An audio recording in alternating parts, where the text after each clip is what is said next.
আসসালামু আলাইকুম ওরহমাতুল্লাহ। আজকে আমি আপনাদেরকে একটি হাদিস শেয়ার করব। সেই হাদিসটা হচ্ছে মুসলিম শরীফের হাদিস।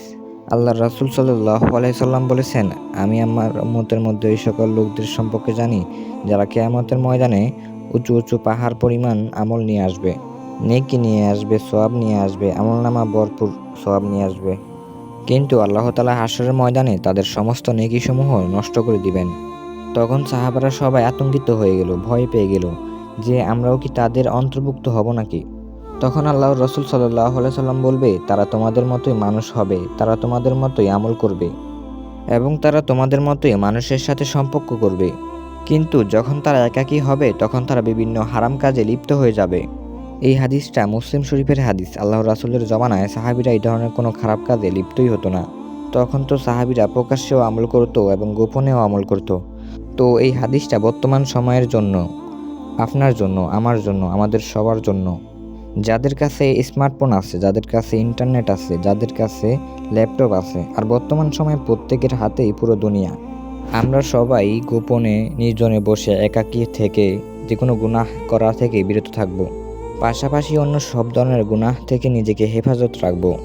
নির্জনে প্রকাশ্যে গোপনে যত ধরনের গুনাহ করেছি ওই গুনাহের জন্য আমরা আল্লাহর কাছে তওবা করব এবং পরবর্তী সময় থেকে সেগুলো থেকে বিরত রাখবো নিজেকে। একজন মানুষের গুনাহ থেকে বিরত থাকার জন্য একটি কাজ করাই যথেষ্ট। সেটা হচ্ছে রাতে আমরা যখন ঘুমাতে যাই তখন সারাদিন যত ভালো কাজ করেছি, যত খারাপ কাজ করেছি হিসাব করব। হিসাব করে দেখব কোন কাজটা আমরা বেশি করেছি, ভালো কাজ নাকি খারাপ কাজ। মিথ্যে কথা কয়টা বলেছি, কয়টা খারাপ কাজ করেছি, কয়টা ভালো কাজ করেছি, এইসব হিসাব করে নিব। এই কাজটা যদি আমরা নিয়মিত করি তাহলে ধীরে ধীরে আমাদের গুনাহের পরিমাণ কমে যাবে ইনশাল্লাহ এবং নেকের পাল্লা ভারী হবে। এই যে এখন রমজান মাস চলতেছে, এই রমজান মাসকে আমরা কাজে লাগাই। আসুন এই রমজান মাসে আমরা গুনাহমুক্ত রমজান মাস বানাই। এই রমজান মাস যেন আমাদের জন্য হেদায়েতের মাস হয়। এই রমজান মাসে আমরা যেন নিষ্পাপ হতে পারি। এই বরকতময় মাস আপনি হয়তো পরবর্তী বছরে আর নাও পেতে পারেন, তাই সুযোগ আছে এখনও। আপনি নিজেকে পরিবর্তন করুন, ভরপুর আমল করুন, আল্লাহর কাছে তওবা করুন। নিশ্চয়ই আল্লাহ আপনাকে ক্ষমা করবেন। আল্লাহ পাক আমাদের সবাইকে গোপনে প্রকাশ্যে সকল প্রকার গুনাহ কাজ করা থেকে বিরত থাকার তৌফিক দান করুন, আমিন। আমাদের এই ভিডিওগুলো ভালো লাগলে একটি লাইক দিবেন এবং আমাদের এই চ্যানেলটি সাবস্ক্রাইব করবেন এই ধরনের নতুন নতুন ইসলামিক ভিডিও পেতে। ধন্যবাদ।